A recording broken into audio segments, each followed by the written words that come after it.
20 degrees below zero, and the wind cut through Main Street like a dull saw-working bone. Snow hissed against Ruth Chen's store window, where fresh bread steamed behind glass, warm and golden, and about 1,000 miles away from where Rosie Mae Fletcher's knees hit the frozen boardwalk.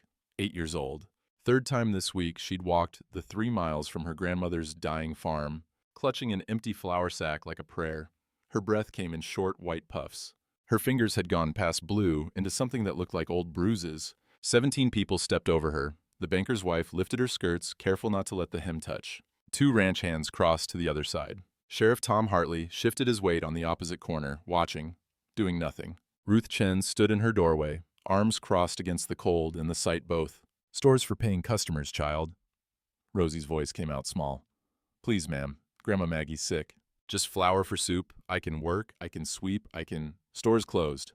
Across the street, Coleman Brennan stood outside the bank entrance, $57 in his pocket from selling grain futures, watching a child beg. He'd been watching for 5 minutes, hadn't moved, couldn't move. Because every time Rosie lifted her head, he saw his daughter's face going under dark water, and 9 years hadn't made that any easier to see. He stepped forward, knelt in the snow beside her, his knee cracking loud enough the sheriff heard it. The child flinched. Something fell from her coat, a brass compass old and scratched. Coleman picked it up, turned it in his palm, the kind surveyors used before the war. "Where's your people, child?" Rosie looked up at him with eyes too old for 8. "Grandma's dying, sir. I got nobody else." Coleman's wagon rattled over frozen ruts, the sound like bones breaking under ice. Rosie sat beside him, wrapped in his coat, still shivering. She hadn't spoken since he'd lifted her into the seat, just held that empty flour sack and stared at the road like she was memorizing the way back to town, in case this turned out to be another kind of trap. The Fletcher place peered through blowing snow, 40 acres that used to mean something before the drought killed the topsoil, and the bank started circling. The cabin leaned left, missing shingles. Smoke came thin from the chimney, the kind that meant someone was burning furniture because the woodpile had run out weeks ago. Coleman pulled the wagon to a stop. The silence hit hard. No cattle, no chickens, no dog barking. Just wind and the creak of a loose shutter. "Stay here." He climbed down, boots crunching through ice crust. The door hung crooked on leather hinges. He knocked. No answer. Knocked again. "Mrs. Fletcher, name's Coleman Brennan. Your granddaughter's with me." What a sound inside. Not quite a word. He pushed the door open. The smell hit him first. Sickness and damp wood and the particular cold that settles into a house when the fire's been dying for days. Maggie Fletcher lay on a cot near the stove, buried under every quilt in the place and still shaking. Her face had that gray color Coleman recognized from the war, from men who'd stopped fighting pneumonia and started negotiating terms. He crossed the room in 3 steps, pressed the back of his hand to her forehead. Burning up, her eyes cracked open. "Who?" "Coleman Brennan. I brought Rosie home." He looked around the cabin. Empty shelves, no food, a single plate on the table, licked clean. "How long you been sick, ma'am?" "Week. Maybe 10 days, her voice rattled. She's been walking to town begging for flour while you burned the furniture." Coleman kept his voice level. Anger wouldn't help. "That about right?" Maggie's hand found a paper on the cot beside her, clutched it like a lifeline. 90 days, Mr. Brennan." She pushed it toward him. "We got 90 days or the bank takes 40 years. Coleman unfolded the foreclosure notice. Harlan Cates' signature at the bottom, neat and legal. Due February 15th, 1935. Full amount, 8427. Might as well have been $1 million. "When'd you eat last?" "Don't matter." "It matters. When?" Maggie's eyes slid away. 3 days. Maybe 4. Been saving everything for Rosie. Coleman folded the notice, tucked it in his coat, walked back outside where Rosie sat in the wagon, still holding that flour sack, still waiting to see which way this would break. "Your grandmother's real sick, child. Needs a doctor. Needs medicine and food and heat." He pulled himself up beside her. "I'm taking you both to my ranch. Just temporary until she's well." Rosie's fingers tightened on the sack. "We can't pay." "It didn't ask you to. Grandma says we don't take charity." "This isn't charity. It's neighbors helping neighbors." He picked up the reins. "Now you can argue. Or you can help me get your grandmother into this wagon before she freezes to death in there. Your choice." Rosie looked at him for a long moment. Then she climbed down and went inside.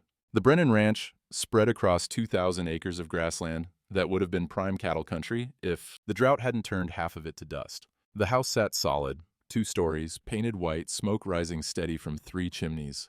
Barns in good repair, fences that didn't sag. Coleman carried Maggie inside while Rosie followed like a shadow, her eyes going wide at the parlor, Real furniture, rugs on the floor, a fire in the hearth big enough to stand in. He took Maggie upstairs to the guest room, settled her under wool blankets that smelled like cedar and lye soap. "I'll send for Doc Winters. You rest." Maggie caught his sleeve. "Why are you doing this?" Coleman looked at her, at the gray in her face, at the way her hands shook even lying still. "Because I can, ma'am. That reason enough?" He left before she could argue. Downstairs, Rosie stood in the kitchen, still wearing her threadbare coat, still holding that damn flour sack. She watched him like a rabbit watches a hawk, ready to bolt, waiting for the strike. Coleman pulled out a chair. "Sit," she sat. He opened the pantry, shelves stocked with flour, beans, salt pork, preserves. Pulled out what he needed, set a pot on the stove, started heating water for soup. "You know your numbers, child." "Yes, sir. Grandpa taught me before he died." "Reading?" "Some." Coleman nodded. From the shelf beside the stove, he pulled down a leather-bound ledger, thick as a Bible, set it on the table, opened it to today's date. His handwriting filled the pages, neat columns, careful numbers, every dollar accounted for. He dipped the pen in ink, wrote, "Fletcher family, transport, medical consultation, lodging, meals, 37. Then, in the margin, careful and clear, gift, no repayment." Rosie leaned forward, sounding out the words, "Gift, no repayment." She looked up at him. "What's that mean?" "Means some debts aren't meant for collecting." Coleman capped the ink. "You remember that." Outside, the wind picked up. Inside, the soup started to bubble, and Rosie May Fletcher, 8 years old and half-starved, sat at a stranger's table and wondered if maybe, just maybe, she'd stopped falling. Sunday morning, the church bell rang clear across frozen fields. Coleman hadn't attended service in 9 years, not since they'd lowered his daughter into ground so hard the gravediggers had needed pickaxes. But Maggie was sitting up now, color back in her face after 3 days of Doc Winters' care and regular meals. And she'd asked, quiet but firm, if they might go to town for worship. Coleman couldn't find a reason to say no that didn't sound like cowardice. The church sat at the north end of Main Street, white clapboard with a steeple that leaned slightly east from 30 years of prairie wind. Families gathered on the steps before service, ranchers in clean shirts, wives in their Sunday coats, children scrubbed and squirming.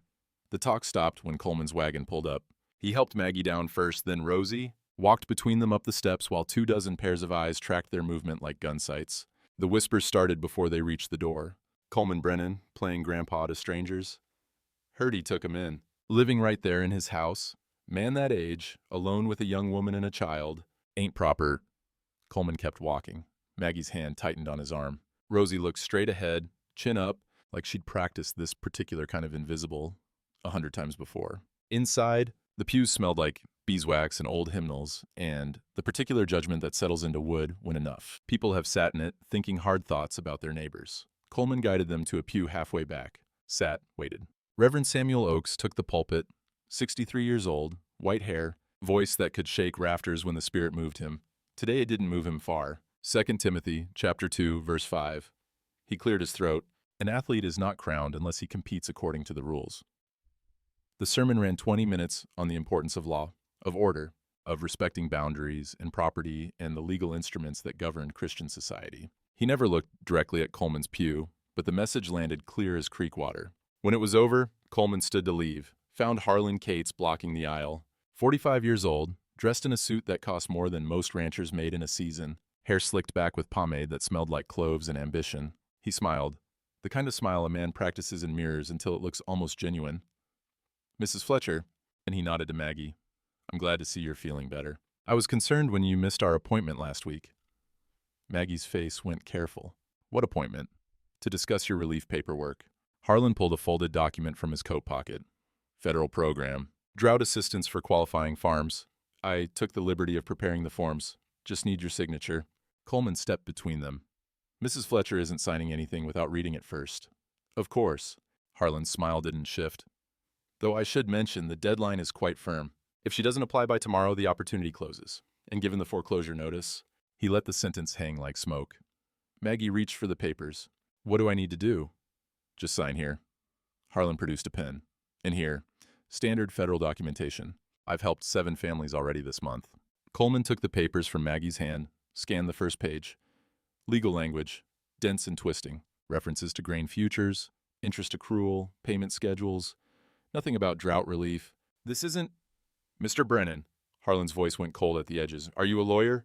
"No." Then perhaps you should let Mrs. Fletcher make her own decisions regarding her property. Maggie looked between them, at the papers, at Harlan's patient smile, at the door where people were filing out, watching this little drama play out like Sunday entertainment. I can't read so good, Mr. Cates. Her voice came quiet. The letters, they swim sometimes. Could you just tell me, plain, what it says? It says the federal government will extend your loan repayment, period, in exchange for a lien on your spring grain crop at standard market rates.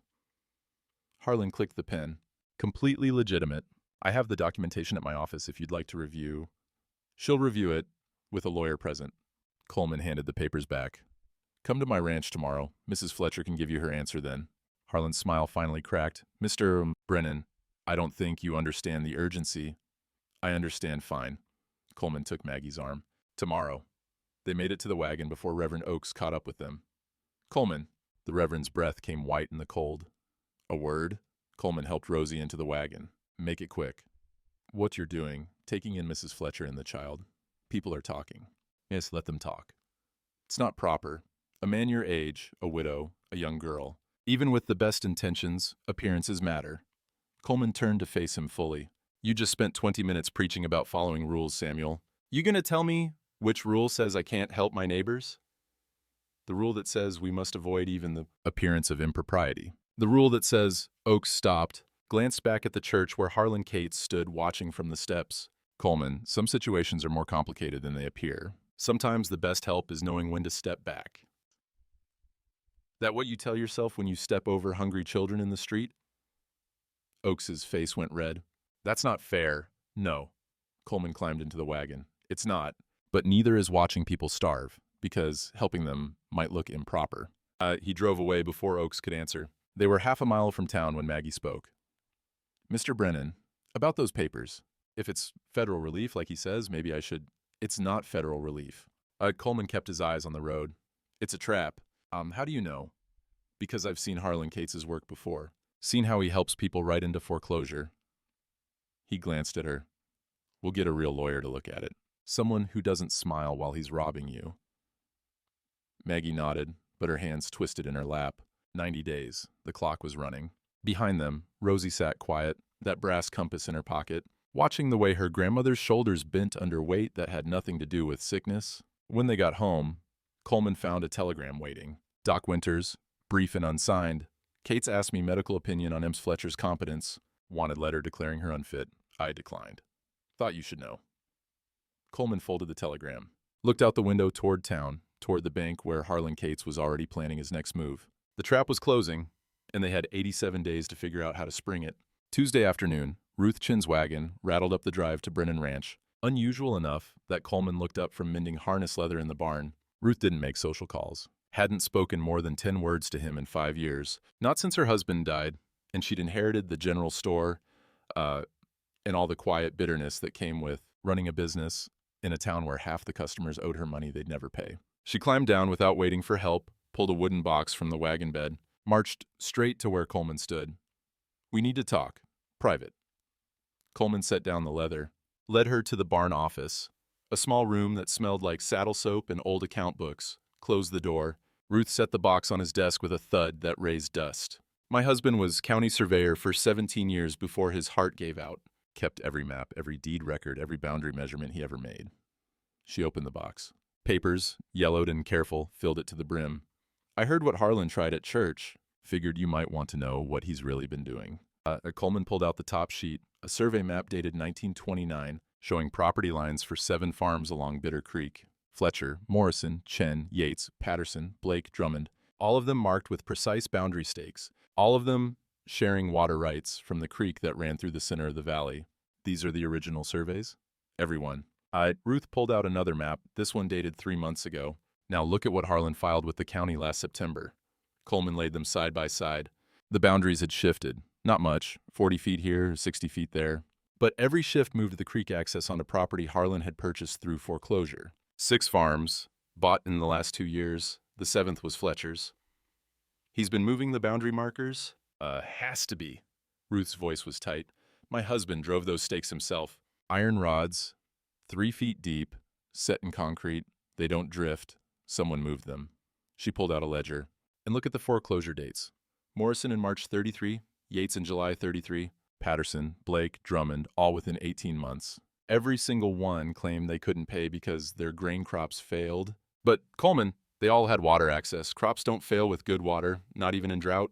Coleman studied the maps. The pattern was clear once you saw it. Harlan bought a farm, shifted the boundary markers to steal the creek access. The remaining farms lost water, crops failed. Harlan foreclosed. Repeat, 7 farms, 1 creek, total control. Why bring this to me? Ruth was quiet for a moment. When she spoke, her voice carried an edge like broken glass. Because Harlan Cates held the note on my husband's medical bills. When Chen couldn't pay, Harlan offered to forgive the debt in exchange for the store. I signed. Didn't have a choice. But the contract said I kept the store and all contents, personal and business. She tapped the box. These survey records are contents, legal and paid for. And I'm tired of watching good people lose everything while that snake smiles and pretends it's just bad luck. Coleman met her eyes. Saw the same quiet fury he'd been carrying for 9 years, since his daughter drowned. And the world kept spinning like it didn't matter. You know what this means? If I use these maps, Harlan will come after you. Let him try. Ruth stood. My husband kept perfect records, Mr. Brennan. Every boundary marker, every deed. You find me a lawyer worth his salt, these maps prove fraud. Federal crime. That's not bad luck. That's jail time. After she left, Coleman sat in the barn office, surrounded by evidence of systematic theft, and felt something shift in his chest. Not quite hope. Not yet, but close. That evening, after Maggie had gone to bed early, still recovering, still tired, Coleman found Rosie in the kitchen, trying to read the flour sack she'd carried that first day. Her lips moved with each letter, sounding them out like her grandfather must have taught her. You get stuck, you ask. She looked up. I'm practicing. Grandma says reading's important. She's right. Coleman pulled out his ledger, the one he kept every night without fail, set it on the table between them. You know what this is? A book for numbers. Close. It's a ledger. Every ranch keeps one. Every business shows what you own, what you owe, what you've earned. He opened it to the current month. See these columns? Income, expenses, assets. This is how a man knows if he's making it or going under. Rosie leaned closer, studying the neat rows.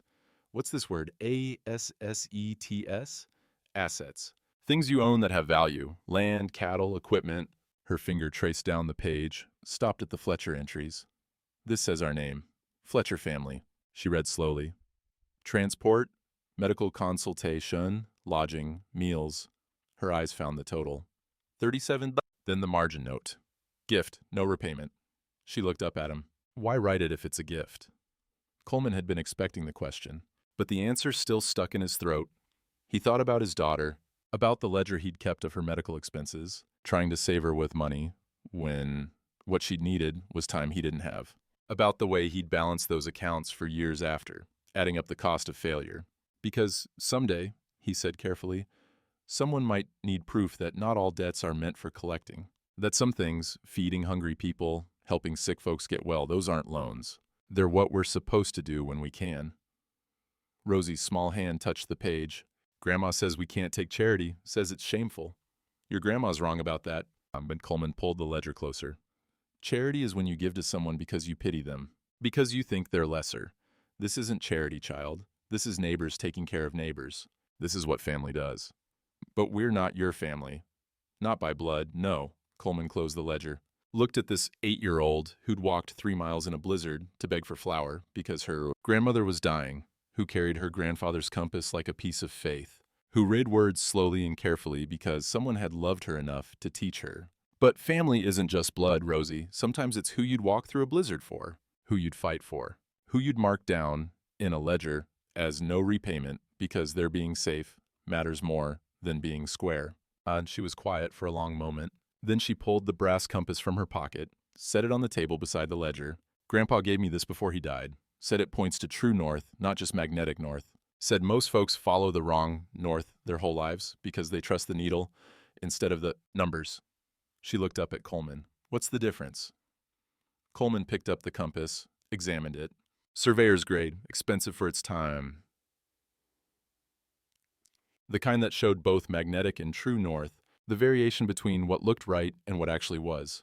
Magnetic north is where the needle points. Easy to follow. True north is where you actually need to go. Takes math to find it. Takes knowing the variation, adjusting for it. He handed it back. Your grandpa was a smart man. He was a surveyor, like Mrs. Chen's husband. That right? Rosie nodded.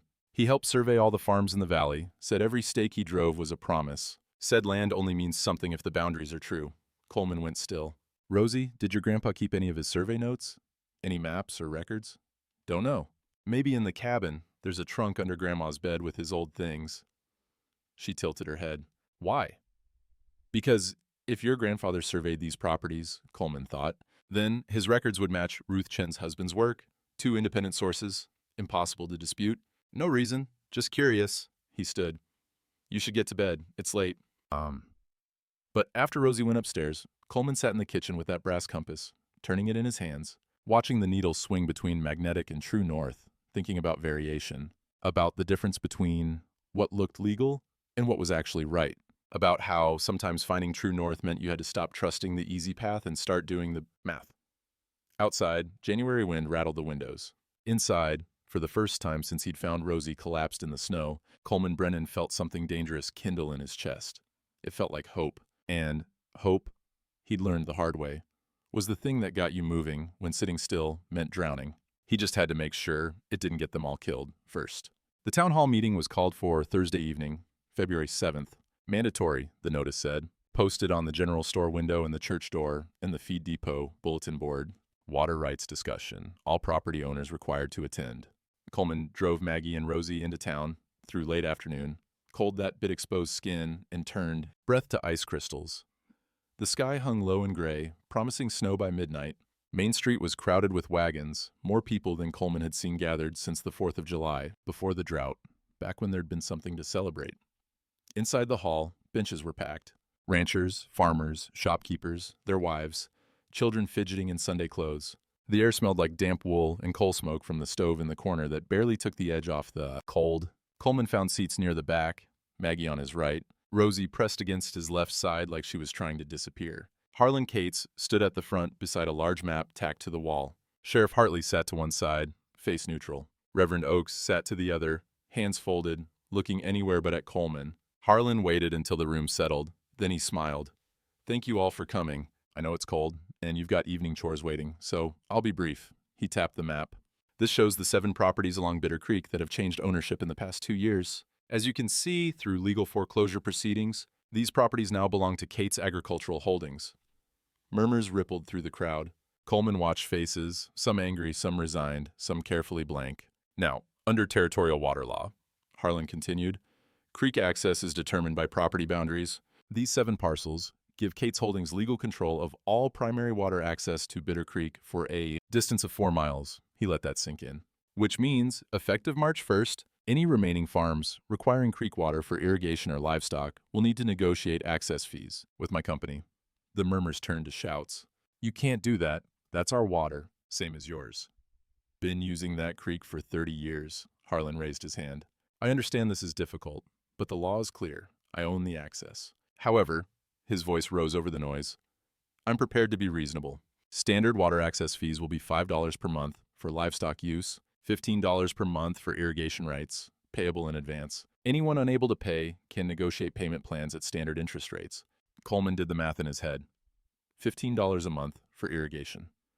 5 months until harvest. $75 just for the right to water crops, plus interest if you couldn't pay up front.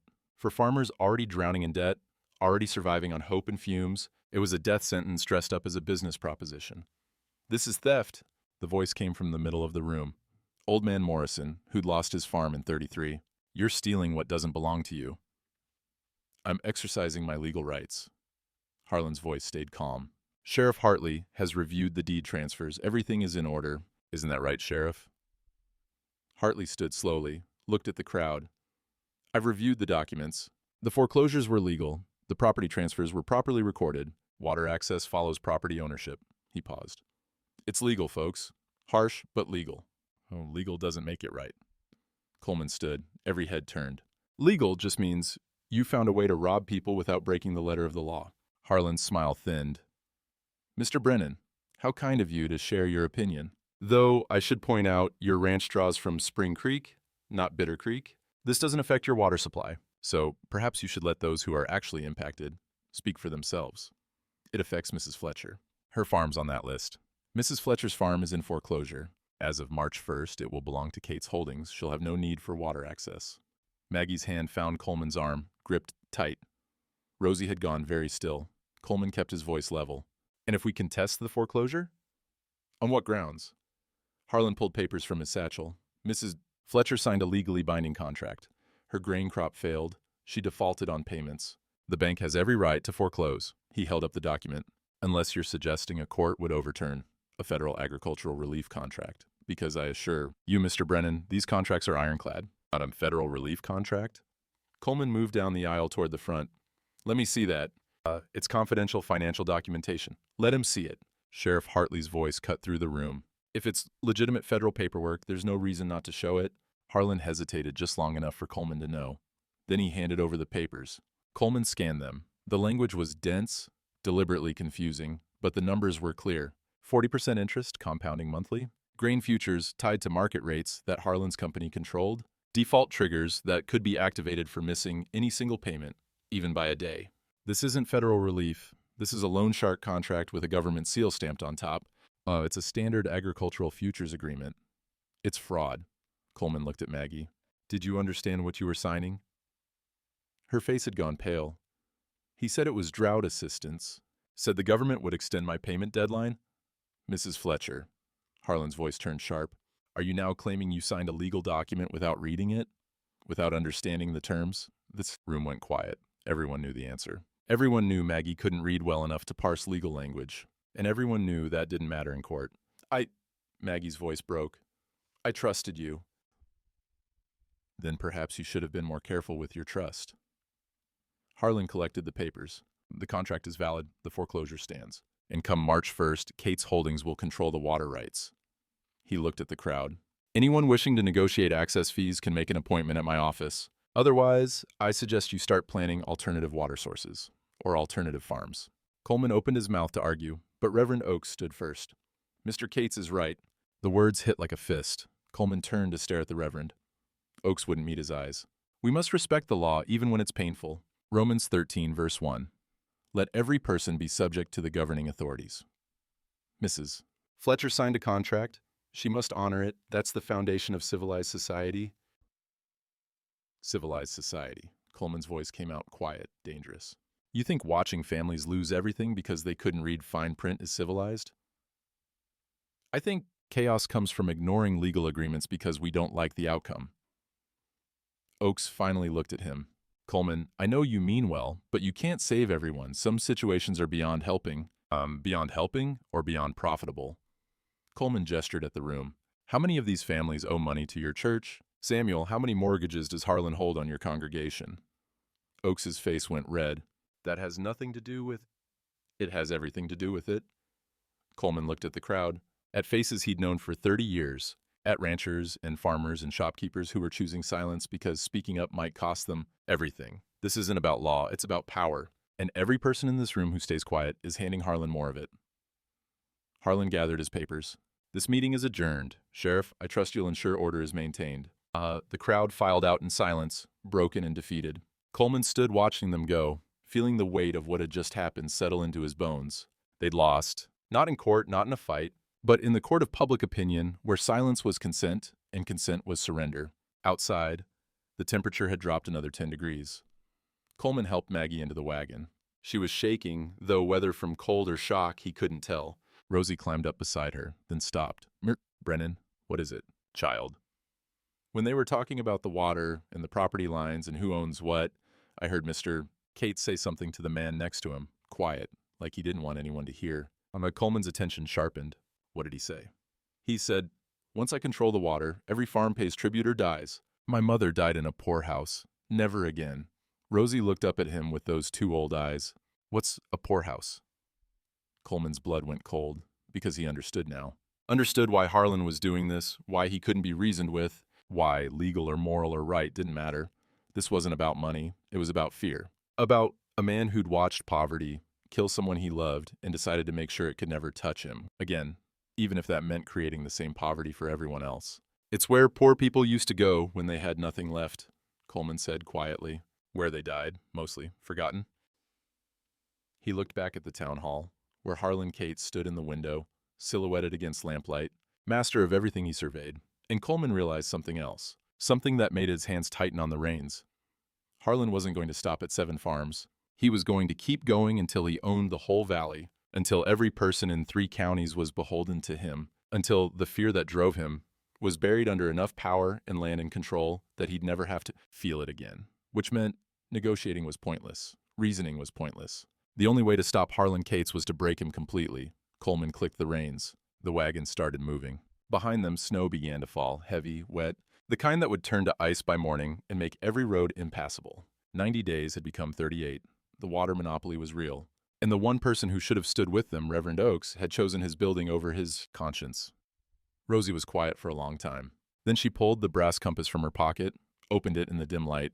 Grandpa said when you don't know which way to go, you find true north and you walk toward it, even if everyone else is walking a different direction. Coleman looked at the child beside him, 8 years old, and already understanding what most men never learned. Your grandpa was right. But he turned the wagon toward home. Question is, do we have the courage to walk it alone? In the back, Maggie started to cry, quiet, broken sobs she tried to muffle in her coat, and Coleman Brennan, 64 years old and too tired for this fight, realized he was about to find out exactly how much courage he had left. Coleman hired a lawyer on Friday, Matthew Frost, out of the territorial capital, 50 miles north. Cost $25 just for the consultation, another $100 if they went to court. Frost was 40, sharp-eyed, with ink stains on his fingers and a reputation for not backing down from banks. He read Harlan's contract in Coleman's kitchen, while Maggie sat across from him, hands knotted in her lap, waiting for the verdict. Frost set the papers down. Mrs. Fletcher, did you understand what you were signing? No, sir. Mr. Cates said it was federal drought relief. Said it would extend my payment deadline, give me time to make the harvest. Her voice was steady now, resigned. I can't read so well. The letters get tangled. He knew that. Did he tell you this was a grain futures contract with 40% interest? No, sir. Did he explain the default triggers, the acceleration clauses? No, sir. Frost was quiet for a moment. Then he looked at Coleman. In a fair court, this contract wouldn't stand. It's predatory lending, possibly fraud. Mrs. Fletcher's illiteracy was exploited. Any reasonable judge would see that. But Harlan Cates has been foreclosing on farms for 2 years using identical contracts. Every single one is held up in territorial court, which means either every judge in 3 counties is corrupt, or Cates has lawyers good enough to make exploitation look legal. Frost tapped the contract. I can file a motion to contest. Might buy you 60 days. But I won't lie to you, Mr. Brennan. The odds aren't good. Maggie stood abruptly. Then I won't fight it. Maggie, Coleman started. No, her voice was firm. I won't drag you into a legal fight you can't win. Won't take more of your money for a farm that's already lost, and I won't... She stopped, composure cracking. I won't stand up in court and have them call me stupid, ignorant, tell the whole territory I signed away 40 years because I couldn't read the words. I got some dignity left, Coleman. Let me keep it. There's no shame in... Yes, there is. She met his eyes. You don't know what it's like being a woman who can't read proper. Having shopkeepers talk slow like you're simple. Having bankers smile while they rob you because they know you can't fight back. I lived with that shame my whole life. Buried 2 husbands with it. But I won't die with it on display in some courtroom for entertainment. Frost closed his folder. Mrs. Fletcher, if you testify, if you're willing to admit the exploitation publicly, it might help. Not just your case. Every family Harlan's cheated. Sometimes courage isn't private. Sometimes it has to be witnessed. Maggie was quiet for a long time. Then she nodded, once, hard. All right. Let him know I'm ignorant. Better than letting that snake win. After Frost left, Coleman found Rosie in the barn, brushing down the horses with more force than necessary. She didn't look up when he entered. Your grandmother's a brave woman. She shouldn't have to be. Rosie's voice was tight. Shouldn't have to tell everyone she can't read just to prove Mr. Cates is a liar. Everyone already knows he's a liar. They just don't care. Coleman leaned against the stall door. You're angry. I'm tired of being scared all the time. Tired of watching Grandma get smaller every day. Tired of... She stopped brushing. Brennan, what happens if we lose the farm? We'll figure something out. That's not an answer. No, it wasn't. Coleman looked at this child who'd been forced to grow up too fast, who carried her grandfather's compass like a piece of truth in a world full of lies. Come here. Rosie set down the brush, walked over. Coleman pulled the compass from her pocket, opened it. You said your grandpa taught you about true north versus magnetic north. Yes, sir. Show me. She pointed to the needle. This is magnetic north, where it looks like you should go, but it's off by about 14 degrees here. True north.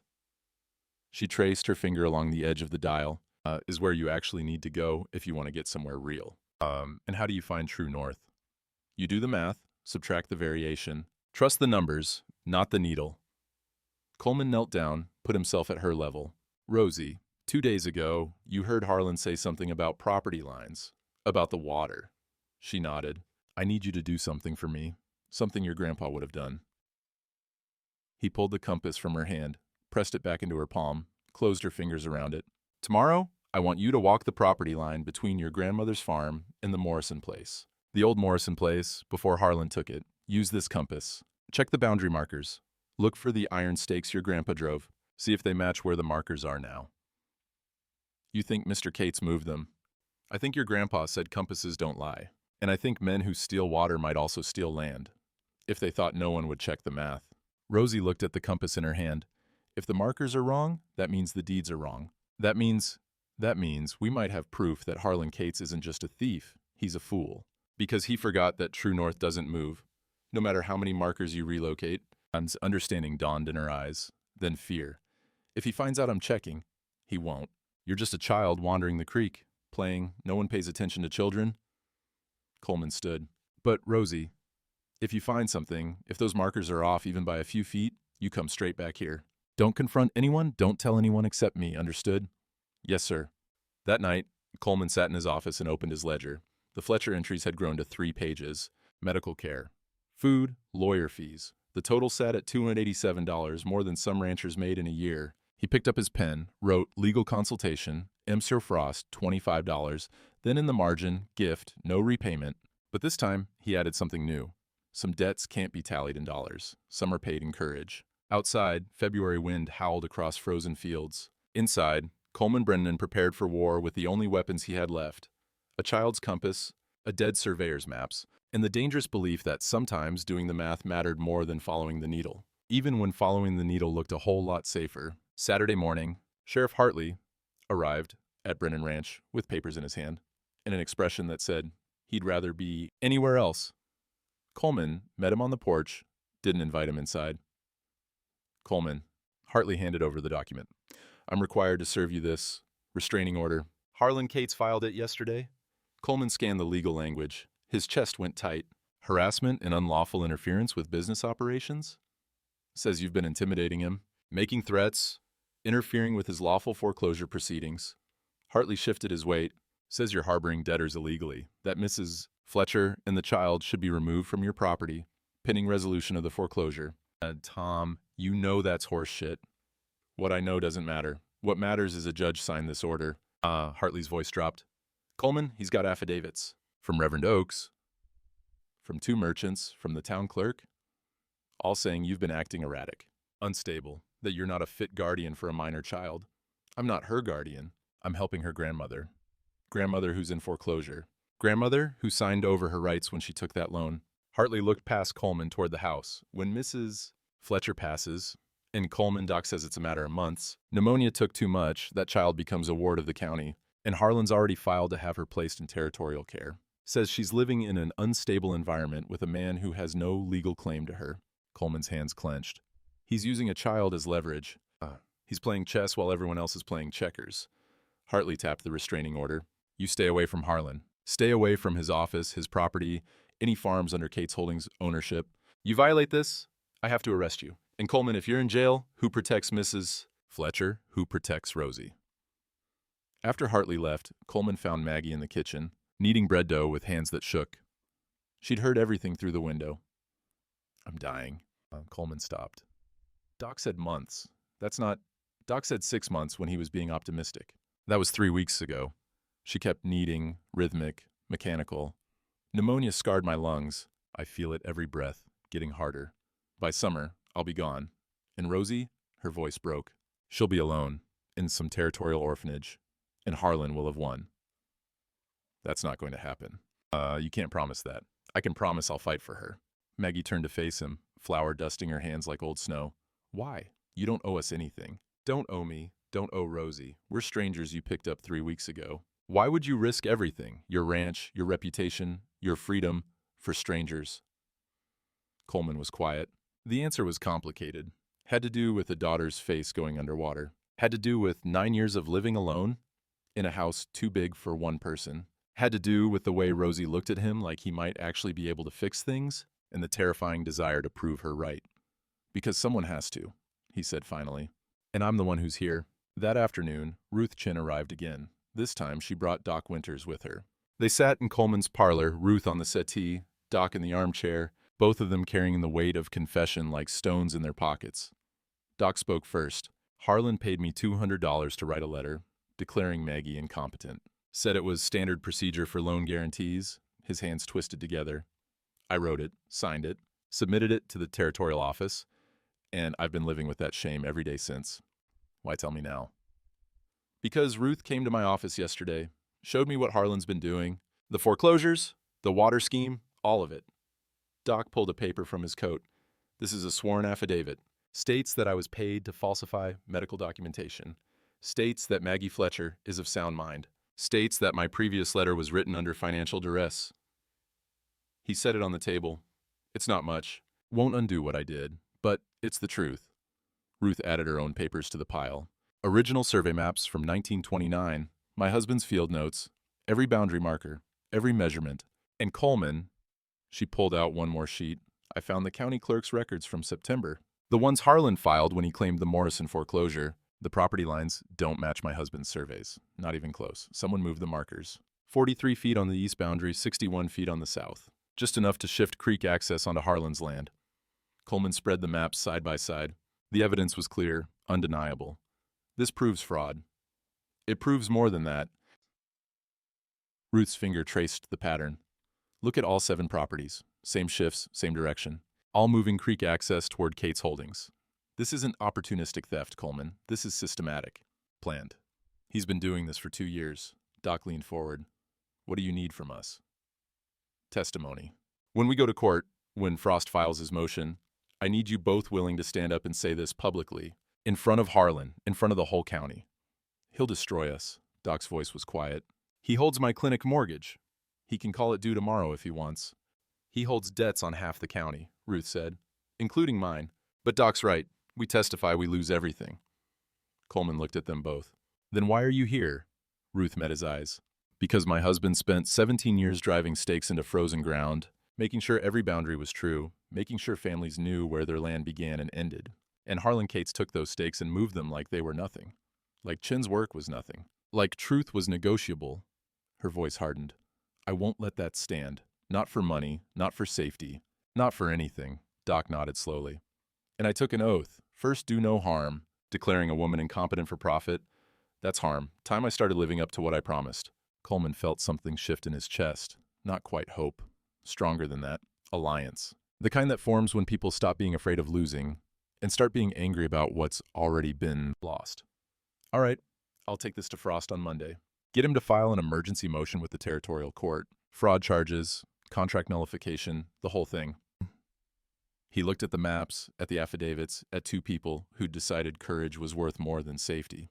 This might not work. Harlan's got judges in his pocket. Got lawyers who make exploitation look legal. We could do everything right and still lose. Then we lose fighting, Ruth said. Better than losing quiet. After they left, Coleman sat alone with the evidence spread across his desk. He thought about the restraining order, about Harlan's chess game, about how every move Coleman made seemed to cost someone something. The front door opened. Rosie came in, her coat covered in snow, her face flushed from cold, and something else. Excitement, fear, both. Mr. Brennan? She pulled the brass compass from her pocket, set it on his desk. I walked the property line like you said. Checked the markers against Grandpa's compass. Coleman's pulse quickened. And? They're wrong, all of them. East boundary marker is 42 feet off true north. South marker is 60 feet. The iron stakes Grandpa drove, I found them. They're still there, buried under new markers someone planted on top. She pulled a handkerchief from her pocket, unwrapped it. Inside was a piece of iron rod, old and rusted, with Fletcher 1929 stamped into the metal. This was 3 feet from where the new marker says the boundary is. Coleman picked up the iron stake, felt the weight of proof in his hand. Rosie, you just gave us evidence that'll hold up in any court in the territory. Original survey markers. Dated, stamped, physical proof that the boundaries were moved. She didn't smile. Mr. Cates is going to know someone was checking. There were boot prints in the snow near the old stakes. His men patrol that property every week.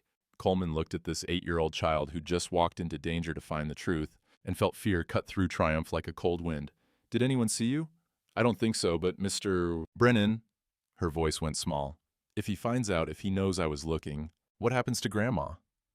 What happens to you, Coleman thought, because that was the real threat, the real leverage. A child who could disappear into territorial care with one word from a man who owned half the county. Nothing's going to happen. He pulled her into a hug, fierce and sudden. I promise you, Rosie, nothing. But promises he'd learned were easy to make and hard to keep, and Harlan Cates had just shown he was willing to weaponize everything, the law, the church, even a dying woman's fear for her grandchild, which meant Coleman was going to have to be willing to risk everything in return. The question was whether he had anything left to risk. Monday morning, Coleman rode to the telegraph office and sent word to Matthew Frost. Have evidence. Survey fraud. Multiple witnesses. Need emergency filing. The reply came back within the hour. Federal land investigator, assigned to district. Delayed 6 weeks minimum. Local filing possible, but outcome uncertain. Advise caution. 6 weeks. The foreclosure was in 21 days. Coleman crumpled the telegram, stood in the telegraph office while the operator pretended not to watch, and felt the trap close another degree. Harlan had anticipated this move. Had probably bribed someone in the territorial land office, delayed the investigator, bought himself time to consolidate power before anyone with authority could question it. Sheriff Hartley was waiting when Coleman came out. Need a word. They walked to the edge of town, out of earshot. Hartley pulled a folded paper from his coat. Harlan filed this an hour ago, motioned to accelerate the Fletcher foreclosure, says new evidence suggests the property is being intentionally damaged to reduce its value. Wants immediate seizure pending final judgment. That's insane. What evidence? Someone was seen tampering with boundary markers on the property, digging around survey stakes. Harlan's claiming vandalism, intent to fabricate evidence against him. Hartley met Coleman's eyes. He's got a witness, ranch hand who patrols the area, says he saw a child, matching Rosie's description near the old Fletcher property line 3 days ago. Coleman's blood went cold. She was just walking. But was she checking those markers like you asked her to? The silence was answer enough. Hartley sighed. Coleman, he played you. Knew you'd send someone to check the boundaries. Probably had men watching, waiting. Now he's got cause to claim evidence tampering, witness intimidation, all of it. And more than that, he tapped the paper. He's got proof you're using a minor child for illegal activity. Puts that orphanage placement on a fast track? Tom, this is chess. You said it yourself. He's 3 moves ahead, and you're losing. Hartley's voice was flat. I'm sorry, Coleman. I truly am. But unless that federal investigator shows up in the next 3 weeks with a miracle, Harlan Cates is going to own that farm, control that water, and there's not a damn thing anyone can do about it within the law. Coleman looked at his old friend. At a good man caught between duty and conscience, choosing duty because it was safer, and outside the law? Don't. Hartley's hand moved to Coleman's arm. Don't even think it. You go after Harlan directly. Violence, sabotage, anything. You lose everything. Your ranch, your freedom, any chance of helping that child. He wants you desperate. Wants you to make a mistake. Don't give him the satisfaction. And after Hartley left, Coleman stood alone on the empty street and faced the hardest truth of his 64 years. Sometimes, courage wasn't enough. Sometimes doing right wasn't enough. Sometimes the system was so corrupted that working within it was just another way of losing slow. That evening, he found Rosie in the barn, crying into the mane of his oldest mare. She didn't hear him approach. It's my fault. Her voice was muffled. I wasn't careful. His men saw me. Now Grandma's going to lose the farm faster because of what I did. Coleman sat beside her on the hay bale.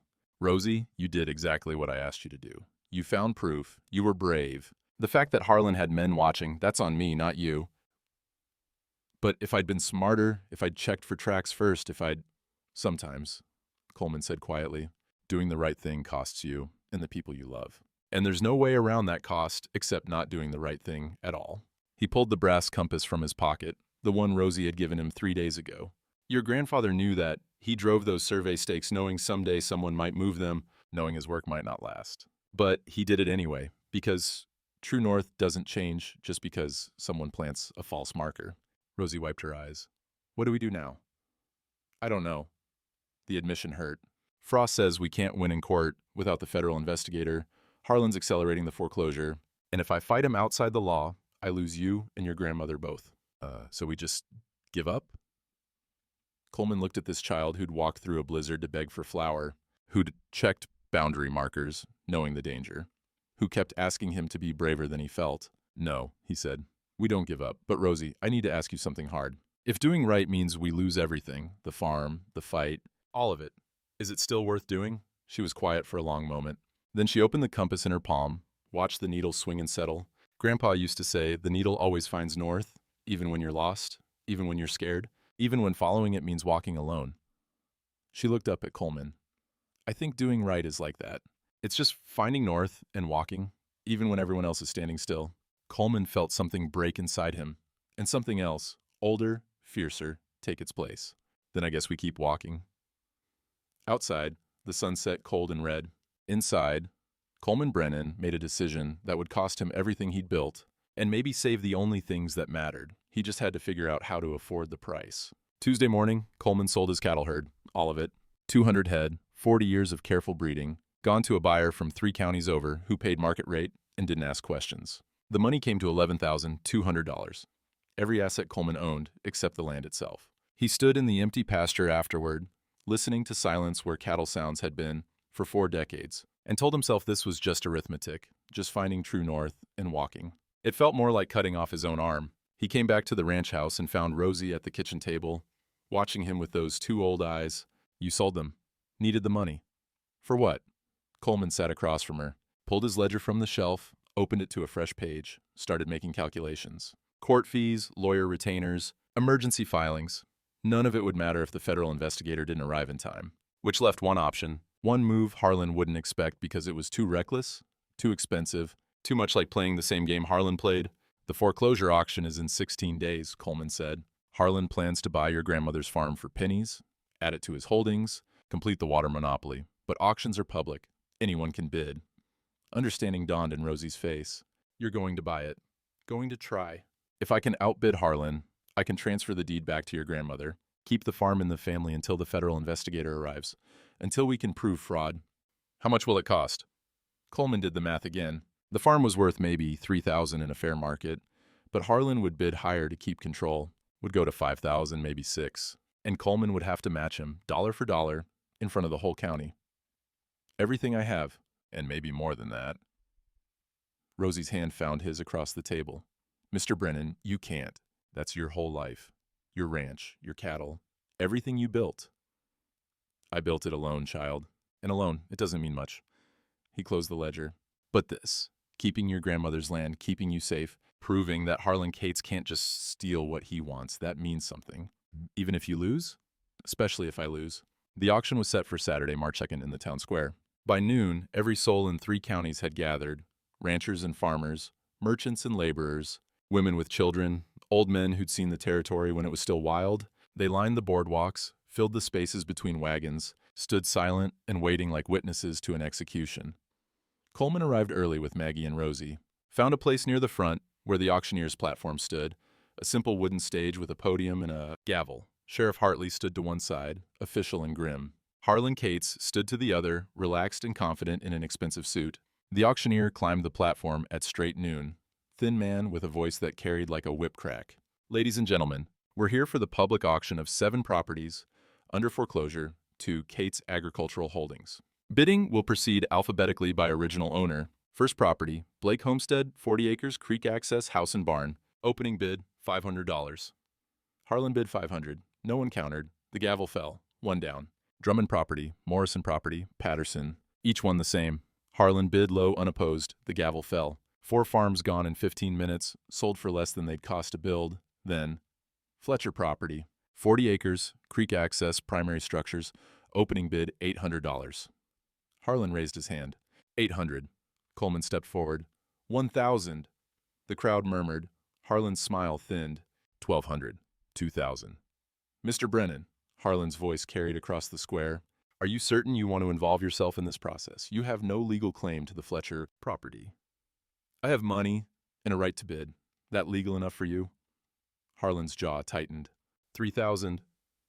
Coleman felt the weight of every eye on him, felt Maggie's hand clutch his sleeve, felt Rosie press against his side. $5,000. The murmurs turned to gasps. $5,000 was more than the property was worth, more than anyone would pay for a failing farm, in drought country. Harlan was quiet for a moment, then he smiled. 7,000? Coleman's stomach dropped. 7,000? He had 11,000 total. If he went higher, he'd have nothing left for legal fees, for bribes if they were needed, for anything except this one property. Mr. Brennan? The auctioneer's voice cut through his thoughts.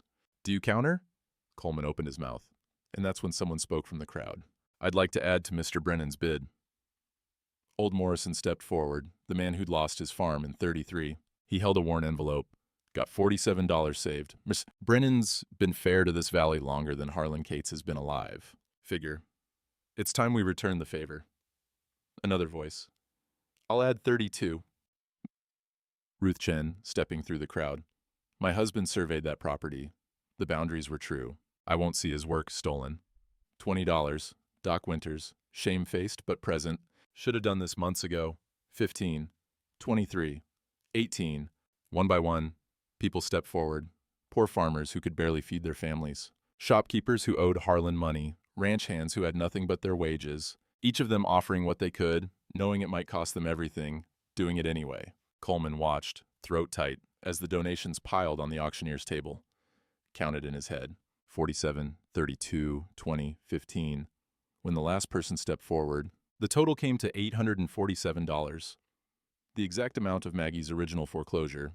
Coleman looked at the crowd, at faces he'd known for 30 years, at people he'd helped, and people he'd ignored, and people who'd chosen this moment to decide that enough was enough.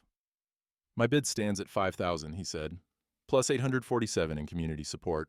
Total, $5,847. Harlan's face went white with rage. 8,000. The crowd went silent. Coleman did the math. 8,000 left him with 3,200. Enough for legal fees if they were modest. Enough for nothing if they weren't. Ms. Brennan? The auctioneer's gavel hovered. Coleman met Harlan's eyes. Saw the calculation there. Saw a man who would bid to 9,000, 10,000, however high it took to win, because losing meant admitting vulnerability. And Coleman realized something. Harlan couldn't afford to lose. Not financially, he had money enough. But losing meant showing weakness. Meant the valley would see him beaten. Meant every other foreclosure, every other scheme, would be questioned. Which meant Coleman had to make him pay for victory. Had to make winning cost so much that even Harlan's pride would flinch.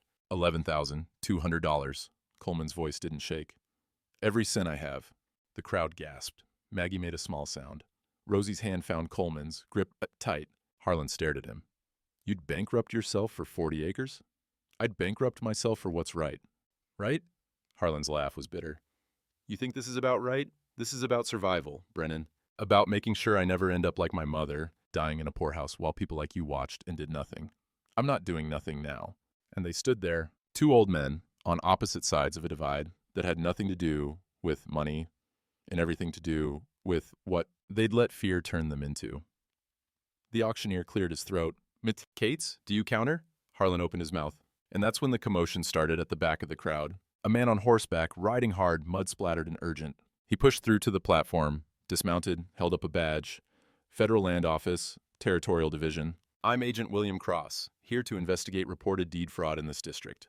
He looked at the auctioneer. This auction is suspended pending federal review. The crowd erupted. Harlan's face went from white to red. Sheriff Hartley stepped forward, hand on his gun, not threatening but ready. Agent Cross pulled papers from his saddlebag. I have testimony from Ruth Chen, sworn affidavits from Dr. Winters, and physical evidence of altered survey boundaries on 7 properties currently held by Cates Agricultural Holdings. He looked at Harlan. Mr. Cates, you're under investigation for fraud, forgery, and conspiracy to commit theft. All property transfers are frozen until review is complete. Coleman couldn't breathe, couldn't process. The federal investigator was supposed to be delayed 6 weeks, was supposed to arrive too late. Cross met his eyes. Got a telegram from a lawyer named Frost. Said there was urgency. I rode 3 days straight to get here. Matthew Frost stepped out of the crowd, mud on his boots, exhaustion on his face. Had to bypass official channels. Called in some favors. Agent Cross owed me from a case in '31. Harlan was pale now, trapped. This is irregular. You can't just halt a legal proceeding. I can when there's evidence of federal crimes. Cross turned to the sheriff. Mr. Hartley, I'll need those survey maps Mrs. Chen provided, and I'll need to inspect the boundary markers in question. Rosie pulled the brass compass from her pocket, stepped forward before Coleman could stop her. Sir, I can show you where the old markers are. The real ones. My grandpa drove them in 1929. They're still there, buried under the false ones. Cross looked down at this 8-year-old child holding a surveyor's compass like a piece of holy writ. Something in his face softened. Lead the way, young lady. The auction never resumed. By sunset, Agent Cross had documented 14 instances of fraudulent boundary alterations. By Monday, Harlan Cates was in federal custody, facing charges that would take years to unravel. And in the middle of the town square, Coleman Brennan stood with $11,200 still in his possession, a community of people who'd just proven that courage was contagious, and a child who'd walked through fear to find true north. He looked down at Rosie. You know what we're going to do with this money? Keep Grandma's farm? Already done. Federal government voided the foreclosure. Farm's hers, free and clear. He pulled out his ledger, that worn book he'd kept for 40 years. No, I'm thinking we do something else. Something your grandpa would approve of. He opened to a fresh page, started writing. Bitter Creek Community Water Trust, funded by Coleman Brennan. Purpose: ensure free water access to all properties in perpetuity. No fees, no ownership. Just neighbors taking care of neighbors? Rosie read over his shoulder. You're giving it all away. Not giving, investing, in something that'll last longer than me. He looked at the crowd beginning to disperse, at people who'd stood together when it mattered, and felt something he hadn't felt in 9 years. He felt like maybe the world wasn't all drowning. Maybe some people still knew how to swim. The federal trial took 3 weeks. Coleman testified. Ruth testified. Doc Winters stood in front of the territorial judge and admitted he'd falsified medical documents for money, voice shaking but clear. Rosie showed the brass compass to a courtroom full of lawyers and explained, patient and precise, how true north differed from magnetic north and why that mattered.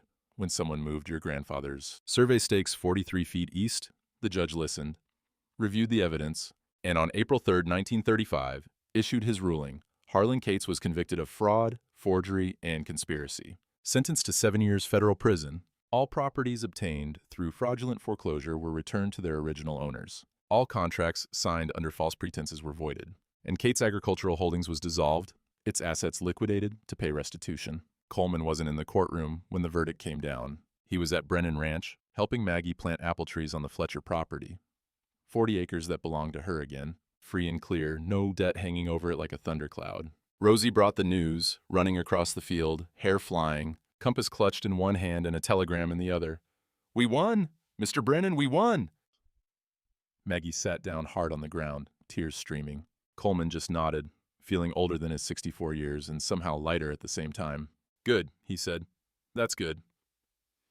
That evening, Reverend Oakes came to the ranch, stood on the porch, hat in his hands, looking smaller than Coleman remembered. I came to apologize. Coleman waited. Harlan held the church mortgage, said if I didn't support his foreclosures publicly, he'd call it due. I'd lose the building, the congregation, everything I'd worked 30 years to build. Oakes's voice cracked. So I chose the building over the people. Chose wood and stone over flesh and blood, and I've been living with that shame every day since. Why tell me now? Because someone paid off the mortgage. Anonymous donation, delivered yesterday. The church is free. Oakes looked up. And because I know it was you, Coleman.